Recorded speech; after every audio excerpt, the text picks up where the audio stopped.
ኢትዮጵያዊቷ ደራሲ ማክዳ አርሺ በ10 ወራት ውስጥ ለአራተኛ ጊዜ ዓለም አቀፍ ሽልማት ተሸላሚ ሆነች።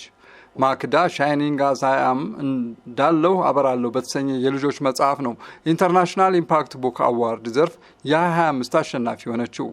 ባሳለፍነው ቅዳሜ በአሜሪካ አሪዞና ግዛት ፊኒክስ ከተማ በተካሄደ ታላቅ የሽልማት ስነ ስርዓት ላይ ዓለም አቀፍ ተጽዕኖ ፈጣሪ መጽሐፍ ሽልማት ዘርፍ ይሄው ሻይኒንግ አዝ አይ አም እንዳለው አበራለሁ መጽሐፍ አሸናፊ ሆና ደራሲዋ ሽልማቷን ተቀብላለች። ሻይኒንግ አዝ አይ አም እንዳለው አበራለሁ በሚያስተላልፈው ጠንካራ መልእክትና በልጆች ስነ ጽሑፍ ላይ ባበረከተው አስተዋጽኦ ለዚህ ክብር መብቃቱ ተገልጿል። ይህ ድል ለደራሲ ማክዳ አርሺ ትልቅ ስኬት ከመሆኑ ባሻገር የመጽሐፉ መልእክት በዓለም ዙሪያ ላሉ በርካታ አንባቢያን እንዲዳረስ ያግዛል። ደራሲዋ በዚሁ ሻይኒንግ አዝ አይ አም እንዳለው አበራለሁ በተሰኘ መጽሐፏ 1 ዓመት ባልሞላ ጊዜ ውስጥ 3 ዓለም አቀፍ ሽልማቶች ያገኘች ሲሆን ይሄኛው 4ኛዋ ሽልማት ሆኗል።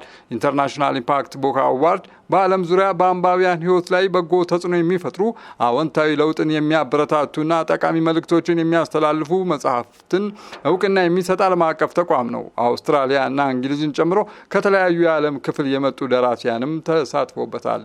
መረጃውን ያካፈለኝ ጋዜጠኛ የኋላሸት ዘሪሁን ነው።